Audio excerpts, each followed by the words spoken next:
6 months after the meeting at Nexus Station, the galaxy looked completely different. The Galactic Empire still existed, but it was no longer the terrifying force that had ruled through fear for 3,000 years. Instead, it had become the largest member of something new and wonderful called the Terran Galactic Cooperative Emperor. Zephyros IX had been surprisingly quick to understand the benefits of working with humans instead of fighting them. When Admiral Martinez offered to share medical technology that could extend alien lifespans by hundreds of years, the Emperor decided that cooperation was much more profitable than conquest. When humans demonstrated their faster-than-light communication network, every species in the galaxy wanted to join the new alliance. Admiral Martinez, now called Coordinator of Galactic Relations, stood in her new office aboard Unity Station. The station was humanity's gift to galactic diplomacy, built using Forerunner knowledge and designed to be a neutral meeting place where any species could voice concerns or propose new ideas. The station was beautiful, with gardens from 100 worlds and art from 1,000 different cultures. Commander Ellen Davis, now Martinez's chief assistant, walked into the office carrying a tablet full of the day's agenda. The Zephyrians want to discuss joint exploration of the Andromeda approach vectors, she reported with a smile. The Velikari have submitted a proposal for shared terraforming technology, and the Crithari are asking for help with a rogue artificial intelligence in their outer colonies. Martinez nodded and looked out the window at the ships moving around Unity Station. Zephyrian vessels worked alongside human cruisers. Velikari research ships shared data with Crithari exploration teams. Species that had once been enemies were now learning from each other and building things together that none of them could have created alone. The transformation had not been easy.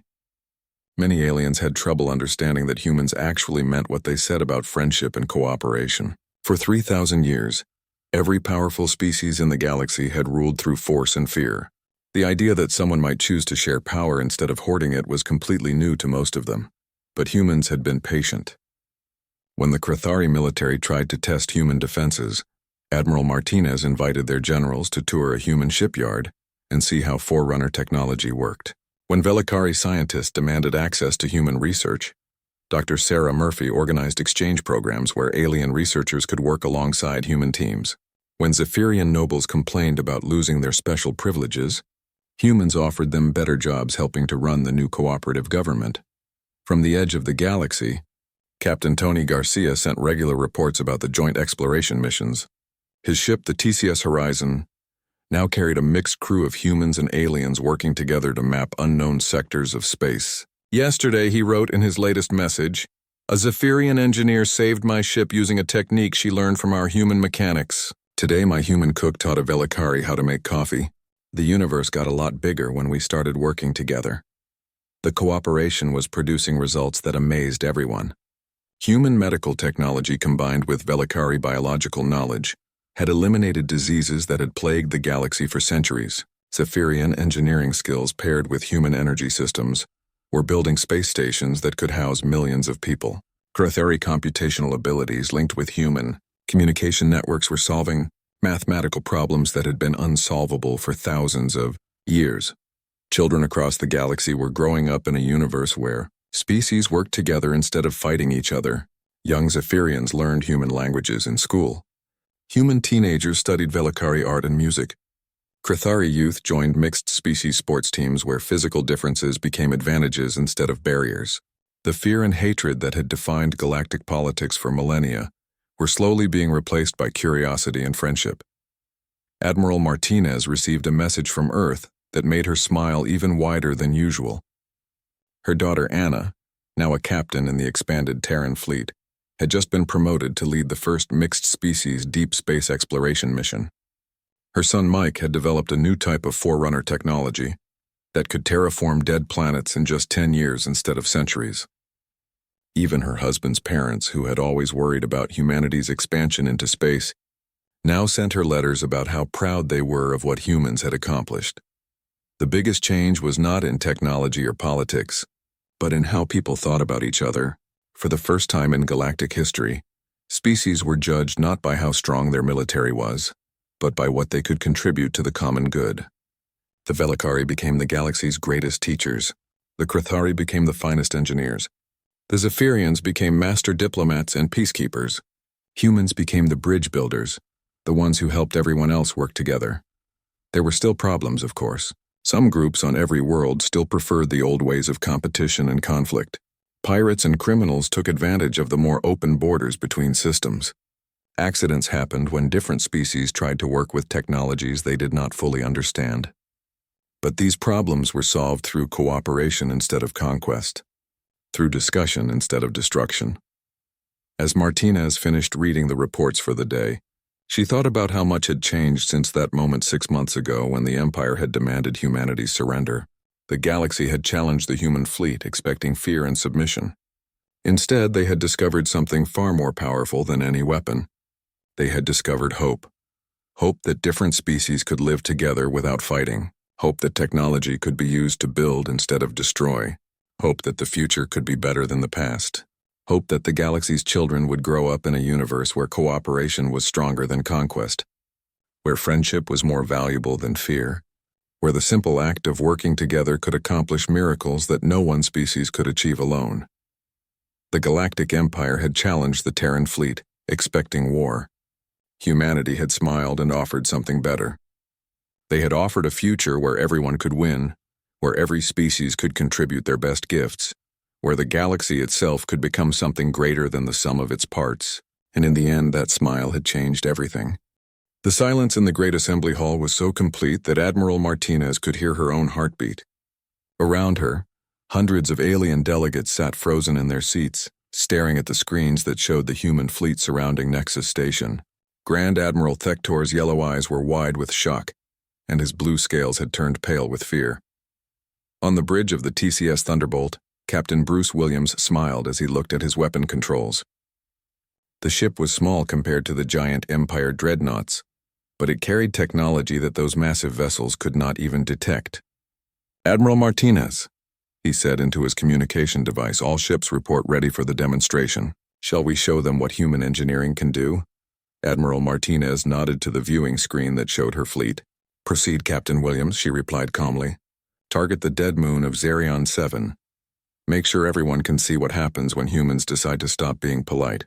The delegates in the assembly hall leaned forward in their seats, unsure of what they were about to witness. Xerion 7 was a lifeless rock about the size of Earth's moon that orbited a dying star in the same system as Nexus Station. For millions of years it had been nothing but a cold, empty ball of stone and metal. The Empire had tested weapons on it before, leaving craters and scars across its surface. It was the perfect target for what humanity was about to demonstrate. The TCS Retribution, floating at the center of the human formation, began to change. Panels along its silver hull slid open to reveal a weapon that defied everything the Empire thought they knew about physics. The gravitational disruptor cannon had taken 50 years to build using knowledge learned from Forerunner ruins. It did not simply destroy things. It unmade them at the level where matter itself was held together. Energy began to build around the weapon, creating patterns of light that hurt to look at directly. Space itself seemed to bend and twist as forces that were old when the galaxy was young began to wake up. On the Empire ships, every sensor screamed warnings about energy readings that their computers said were impossible. Alarms blared across thousands of vessels as crews tried to understand what they were detecting. In the assembly hall, Dr. Sarah Murphy, humanity's chief scientist and part of the diplomatic team, watched the alien representatives with professional interest.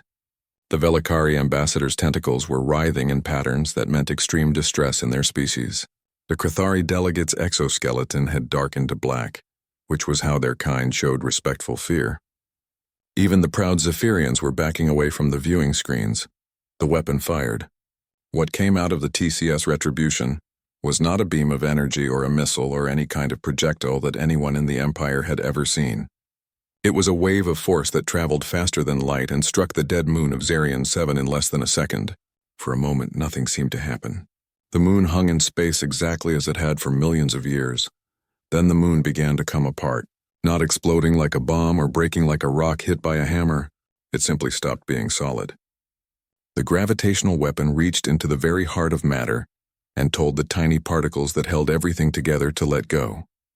Piece by piece, layer by layer, the moon dissolved into its component atoms and drifted away like dust in a gentle wind. The process took exactly 30 seconds. 30 seconds for a celestial body the size of Earth's moon to be reduced to a cloud of particles so small that they could not be seen without the most powerful microscopes. The energy release was so controlled, so precise that not a single ship in the area felt even the slightest tremor. It was surgery performed on a planetary scale.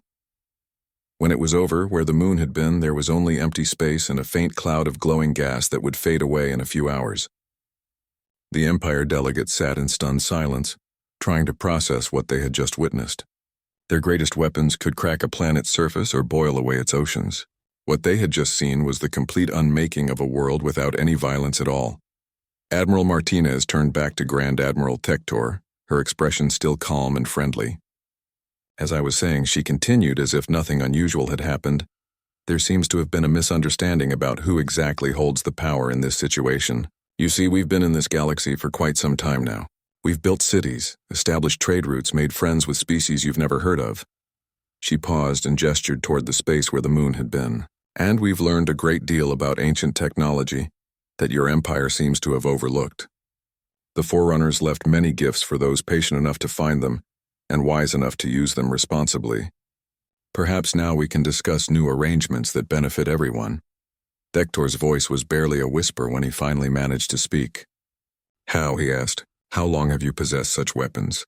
Martinez smiled gently. Long enough to know that they should be used to protect, not to conquer. Long enough to understand that the galaxy works better when species cooperate instead of fighting. Long enough to be ready for this conversation. Around the assembly hall, alien delegates began to whisper among themselves in dozens of languages. The balance of power in the galaxy had just shifted completely, and they all knew it. The Empire's 3,000-year reign of dominance had ended in 30 seconds. The question now was what would replace it, and whether the transition would be peaceful or violent. Admiral Martinez looked around the room and saw fear in every alien face. That was not what she wanted. Fear was what the Empire had used to control the galaxy for 3 millennia. Humanity had not come here to replace one tyrant with another. We're not here to conquer anyone, she said clearly. We're here to offer friendship and partnership. The galaxy is big enough for all of us to thrive together. Nexus Station hung in space like a giant metal spider, with arms reaching out in all directions. The station was so big that it had its own gravity and its own weather inside the central hub. Around the station, thousands of ships from across the Empire had gathered to watch humanity surrender, or so they thought. Admiral Lisa Martinez stood on the bridge of her flagship and looked at the Empire fleet through her main screen. The ships were impressive in their own way. Massive and covered in weapons, they looked like floating cities built for war. Each one could destroy a planet if they wanted to. There were more than 5,000 of them, representing every major species in the Empire. Behind Admiral Martinez, the human fleet looked very small by comparison. Only 50 ships had come to the meeting, and they were much smaller than the Empire vessels. They looked peaceful, almost friendly, with smooth hulls and gentle curves instead of sharp edges and weapon ports. To anyone watching, it looked like a mouse had come to negotiate with a dragon. Commander Jake Thompson walked up beside his admiral and pointed at the sensor readings. They have us surrounded, he said with a smile. 5,000 ships to our 50. Those are pretty good odds. Martinez laughed softly. For them or for us, she asked. Thompson's grin got even wider. Oh, definitely for them, he replied. They're going to need all the help they can get. Inside Nexus Station, Grand Admiral Tector waited in the Great Assembly Hall. The room was enormous, with a domed ceiling that showed the stars outside. Delegates from dozens of species filled the seats, all of them eager to watch the humans bow before Empire power. The blue-scaled Zephyrians sat in the front rows. The tentacled Velikari floated in special water tanks. The insect-like Krathari clicked their mandibles in anticipation. Tector himself was the impressive figure, standing 8 feet tall with blue scales that gleamed under the hall's bright lights. His yellow eyes glowed with confidence as he prepared to deliver humanity's death sentence. Behind him stood the Empire's greatest military leaders, all of them certain that this meeting would end with human surrender or human destruction. When the human delegation materialized in the center of the hall, transported directly from their ship, the assembled aliens murmured in surprise. These humans showed no fear, no desperation, no sign that they understood how much danger they were in. Admiral Martinez walked calmly to the center of the room. followed by Commander Thompson and 3 other officers. They looked like they were attending a business meeting, not a trial for their species' survival. Grand Admiral Thector began his speech with all the ceremony that Empire tradition demanded. "Humans," his voice boomed through the hall, "you stand accused of unlawful expansion into Empire space. You have built colonies without permission. You have contacted other species without authorization. You have violated the sacred laws that have kept peace in this galaxy for 3,000 years. The penalty for these crimes is extinction," Thector continued.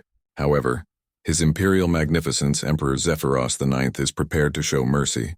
If you surrender your ships, abandon your colonies, and submit to Empire rule, your species will be allowed to serve the Empire as workers and soldiers.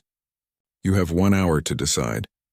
Admiral Martinez listened to the speech with polite attention, like a teacher listening to a student recite a lesson. When Thector finished, she looked around the hall at all the alien faces staring at her. Then she smiled and spoke in a voice that was calm and friendly. "Grand Admiral," she said, "we appreciate the Empire's generous offer.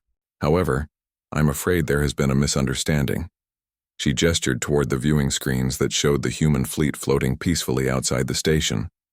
"You see, we're not the ones who need to surrender today." The alien delegates looked confused. A few of them began to whisper among themselves.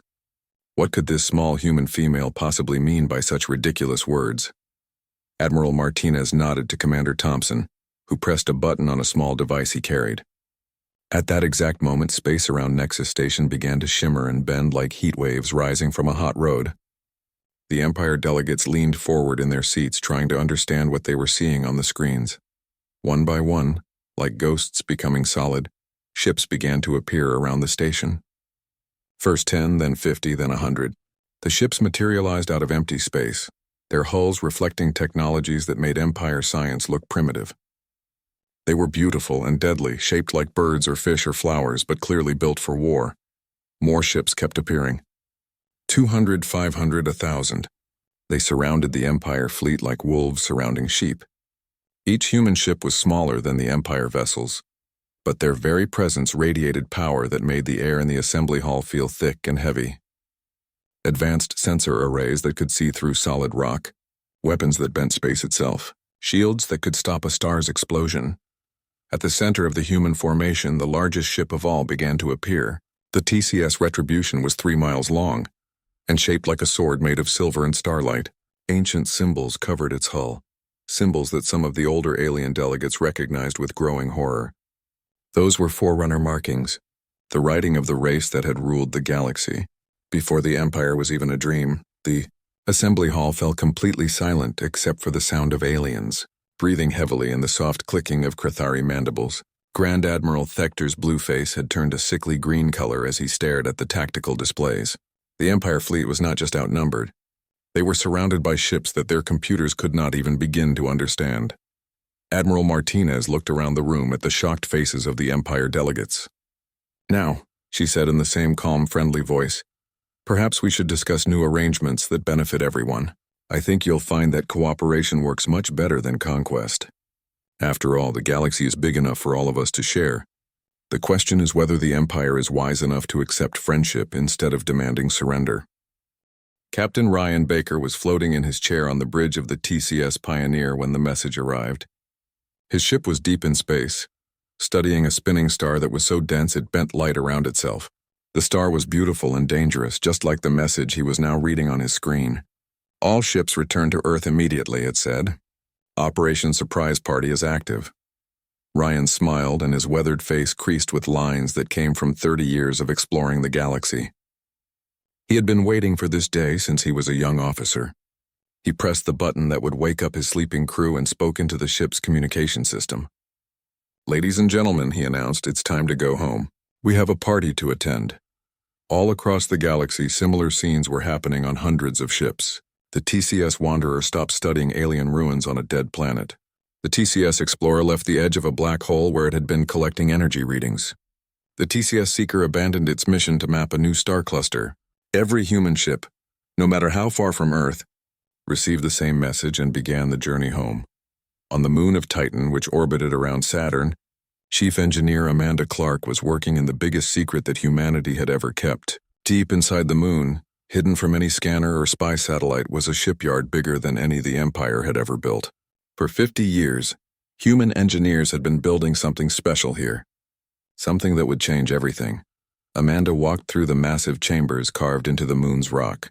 Above her, floating in magnetic fields, was the TCS Retribution. The ship was 3 miles long and shaped like a sword made of silver and gold. Its hull was covered with patterns that seemed to move when you looked at them. These patterns were not decorations. They were technology that humans had found in the ruins of a civilization that died before the Empire was even born. The ship had taken 50 years to build, because every piece of it was made using knowledge that humans had learned from exploring the galaxy's most dangerous places. The engines used gravity itself as fuel. The shields could stop any weapon the Empire had. The main gun could crack a moon in half with one shot. But the most important thing about the Retribution was that it existed in no computer file, no official record, no government document. Amanda's assistant, engineer Bob Wilson, climbed up from the engine room with oil on his hands and a huge grin on his face. "The gravity drive is ready," he told her. "All systems show green. We can launch anytime you give the word." Amanda looked at her watch and nodded. "In 6 days," she said, "this ship will show the Empire that humans are not as helpless as they think." Meanwhile, deep under the surface of Earth's moon, Dr. Steve Patterson was putting the finishing touches on another human secret. For 20 years, he had been working on a communication system that would make the Empire's message networks look like children playing with tin cans and string. "Real-time talking across the whole galaxy," he said to his assistant, Dr. Helen Cooper. "No delays, no waiting for ships to carry messages." Helen looked at the machine they had built and shook her head in wonder. It was beautiful and strange, made of crystals that hummed with power and metal that seemed to bend light around itself. "The Empire still sends messages on ships that take months to cross the galaxy," she said. "They have no idea that we can talk to anyone, anywhere, anytime we want." Steve smiled and pressed the final button. The machine came alive with a soft blue glow. All across human space, something amazing was happening. On Mars, factories that had been quiet for years suddenly roared to life. Workers who had been told they were making mining equipment smiled as they put together weapons that could punch through any Empire armor. On the asteroids between Mars and Jupiter, miners who thought they were digging for metals laughed as they loaded ships with bombs that could destroy a battlecruiser. Children on Earth drew pictures of spaceships with their crayons, not knowing that their pictures looked very much like the real ships that were preparing for battle.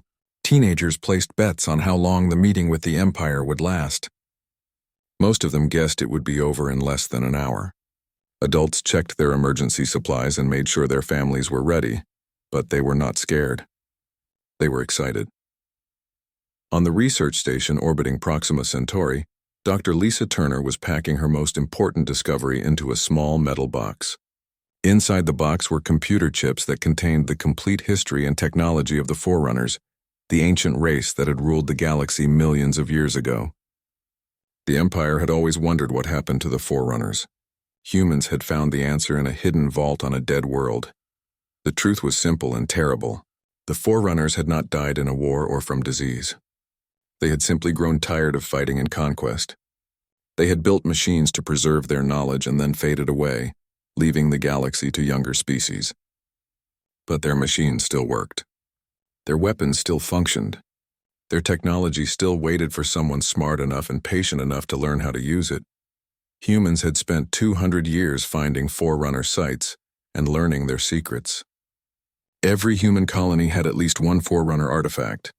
Every human ship had technology that was millions of years old, but still more advanced than anything the Empire could build. The Empire thought they were the masters of the galaxy. They had no idea that they were just children playing with toys while humans had found the keys to the universe itself. As the 7-day deadline approached, ships from every corner of human space began to gather. They came from colonies that the Empire had never heard of. They came from research stations in places the Empire thought were empty. They came from mining operations on planets the Empire had declared impossible to live on. Hundreds of ships, all of them hidden, all of them ready, all of them carrying technology that would rewrite the rules of galactic power. The Empire had made one final, fatal mistake. They had given humanity 7 days to prepare. 7 days to gather their hidden fleet. 7 days to charge their ancient weapons. 7 days to get ready to show the galaxy that the age of conquest was over and the age of cooperation was about to begin. The Empire thought they were calling humanity to surrender. Instead, they had called humanity to change the galaxy forever. Admiral Lisa Martinez stood on the bridge of her ship and looked at the glowing message in front of her. The blue light from the hologram made her dark eyes sparkle with something that looked like joy. Around her, the crew of the TCS Defiance worked quietly at their stations. The soft hum of the ship's engines filled the air as they floated in the darkness between stars. The message came from the Galactic Empire. It showed the face of Grand Admiral Tector, a tall alien with blue scales covering his skin. His yellow eyes glowed with pride as he spoke the words that were meant to make humans shake with fear. But Lisa Martinez was not shaking. She was trying very hard not to laugh. The alien's voice was deep and commanding as it filled the bridge. By the power of Emperor Zephyros IX, ruler of 1,000 worlds and master of the galaxy, all humans must come to Nexus Station. They had 7 days to surrender. If they did not come, the Empire would destroy every human in the galaxy. The message ended with a golden seal that burned bright against the black of space. Commander Jake Thompson walked up to his admiral and shook his head with a big smile on his face. 7 days to give up everything, he said. How nice of them to give us so much time. The other people working on the bridge looked at each other and grinned. They had been waiting for this day for a very long time. For 200 years, humans had been exploring the far edges of the galaxy. They built homes on planets that no other species could live on. They made friends with aliens that the Empire had never even heard of. They discovered technology that was older than the Empire itself. But they had been very quiet about all of this. The Empire thought humans were just a small group of people with a few ships. Admiral Martinez turned to Lieutenant Kate Morrison, who was sitting at the communication station. Her red hair was tied back in a neat bun, and her green eyes were bright with excitement. Send a message back to the Empire, Martinez said. Tell them we will be there. And Kate, make sure to use our most polite words. The bridge crew laughed softly. They all knew what happened when humans were polite. Kate's fingers danced across her control panel as she sent the reply. To the great and mighty Galactic Empire, she typed. Humanity accepts your invitation to meet at Nexus Station. We look forward to a productive discussion about our future together. We will arrive on time and ready to talk. The message was signed with the official seal of the Terran colonial fleet. As soon as the message was sent, Admiral Martinez walked to her command chair and pressed a button that would send a signal to every human ship in the galaxy. Operation Surprise Party was now active. In hidden bases around distant stars, captains and crews who had been waiting for years began to move. Ships that existed in no official records started their engines. Weapons that the Empire could not imagine began to charge. Commander Thompson looked at the star charts on his screen and smiled even wider. The Empire thinks we have maybe 50 ships, he said to Martinez. They have no idea that we have been building a fleet for 2 centuries. Every human colony, every mining station, every research post had ships hidden nearby. Ships with technology that made Empire weapons look like toys from a child's playroom. Lieutenant Morrison finished sending messages to all the human worlds. Earth, Mars, the colonies around Alpha Centauri, the research stations near Vega, the mining ships in the asteroid fields beyond Pluto. Every human in the galaxy now knew that the Empire had finally noticed them, and every human was smiling just like Admiral Martinez. The Empire ruled over 3,000 worlds. They had ships the size of cities and weapons that could destroy planets. For 3,000 years, they had been the strongest power in the galaxy. Every species that met them either joined the Empire or died. The blue-scaled Zephyrians, the tentacled Velikari, the insect-like Krithari, all of them bowed before the might of the Empire. But the Empire had made one very big mistake. They thought humans were weak because humans were polite. They thought humans were few because humans were quiet. They thought humans were harmless because humans preferred to make friends instead of enemies. The Empire was about to learn that being polite did not mean being weak. Admiral Martinez stood up from her chair and walked to the big window that looked out into space.